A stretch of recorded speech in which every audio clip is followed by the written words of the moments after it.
দেড় বছরে দেখছি যে এখানে কি পরিমাণ ফেসবুক বলি বা আমি টুইটারের কথা বলবো না, স্পেসিফিক্যালি ফেসবুকে কিন্তু বাংলাদেশ সবথেকে বেশি ইউজ হয়। এবং একটা মাঝখানে একটা সার্ভে করা হয়েছিল যে বর্তমানে বাংলাদেশের 60% মানুষ তারা কিন্তু ফেসবুকের মাধ্যমে তাদের দৈনন্দিন তথ্যগুলো পায়। তো সেক্ষেত্রে আমরা দেখতে পাচ্ছি যে ফেসবুকের মধ্যে কিন্তু কোনো প্রকার রেগুলেশন বা রুলস কিছুই নেই এবং একদমই ওপেন, একদমই যে যেভাবে ইচ্ছা এখানে বায়োলজি সেট করা যেমনটা সহজ, একই সাথে হচ্ছে যে চাইলে যা মন চাই করতে পারে। এবং গভর্নমেন্টকে এই বিষয়গুলো অবগত করা হয়নি এটা আমি কোনোভাবেই মনে করি না, কারণ আমি নিজেও এই ব্যক্তিগুলোর মধ্যে একজন যারা গভর্নমেন্টকে বারংবার বলেছে যে আপনারা অনলাইন লেভেলে যে ভায়োলেন্সটা হচ্ছে সেটা যে আপনারা ব্যবস্থা গ্রহণ করেন। এবং এটা আজকের ঘটনা না, এটা হচ্ছে গত অভ্যুত্থান হয়েছে আগস্ট মাসে, সরকারকে যেটা অবগত করা হয়েছে সম্ভবত সেপ্টেম্বর বা অক্টোবর মাসে।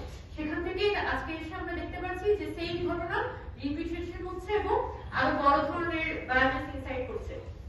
আর তো আমার মনে হয় যে এখানে যদি আরো বড় ধরনের প্রেশার ক্রিয়েট আসলে না করা যায়, সকল পক্ষ, রাজনৈতিক পক্ষ, সামাজিক পক্ষ সকলে মিলে যদি সরকারের উপর ওই ধরনের সিভিয়ার প্রেশার ক্রিয়েট করতে না পারে, তাহলে এই অথর্ব সরকার আসলে কোনোভাবেই কোনো কিছুতে কান দিবে না।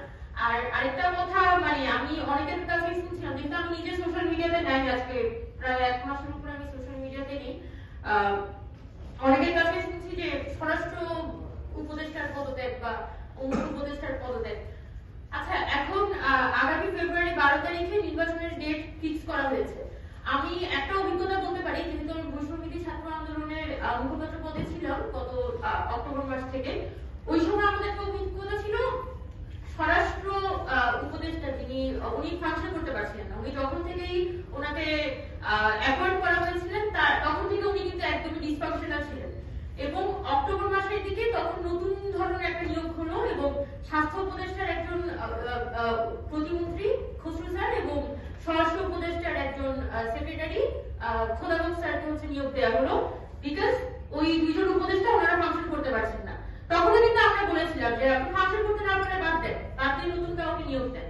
তখন হচ্ছে ওনারা সরকারের পক্ষ থেকে বললো যে না এভাবে হলে গভর্নমেন্ট ডিসফাংশনাল হয়ে যাবে, গভর্নমেন্টের উপর অনেক ধরনের ক্ষতি হয়ে যাবে, তাই আমরা যাকে অ্যাপয়েন্ট করে ফেলেছি মানে এটা মানে আল্লাহর বাণীর মতো, তা চেঞ্জ করা যাবে না, মানে এরকম একটা অবস্থা।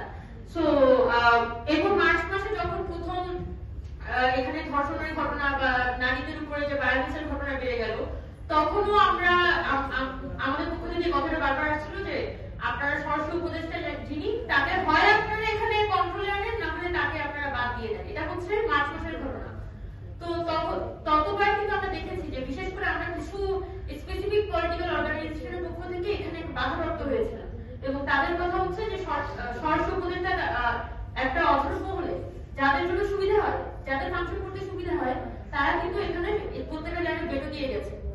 এখন আজকে এসে আমরা শুনছি ডিসেম্বর মাসে যখন হাদি ভাই এই সবকিছুর ফলাফলই আসলে হাদি ভাইয়ের উপর আমরা দেখলাম যে গুলি বর্ষণ হলো। তো আজকে এসে যখন আমাদের সব থেকে বেশি দরকার ইমিডিয়েটলি নির্বাচনটা দিয়ে একটা নির্বাচিত সরকারের হাতে ক্ষমতা হস্তান্তর করা, ওই সময় এসে আমরা হুট করে শুনতে পাচ্ছি যে অনেকগুলো পক্ষ তাদের স্বরাষ্ট্র উপদেষ্টার পদত্যাগ চাচ্ছে। আমি জানি না যেটা আসলে কতটুকু স্বতঃস্ফূর্ত, কিন্তু আই হাইলি ডাউট যে এই সময়ে এসে আবার একটা উপদেষ্টা চেঞ্জ করে তো আসলে কোনো কিছু চেঞ্জ হতে যাচ্ছে না।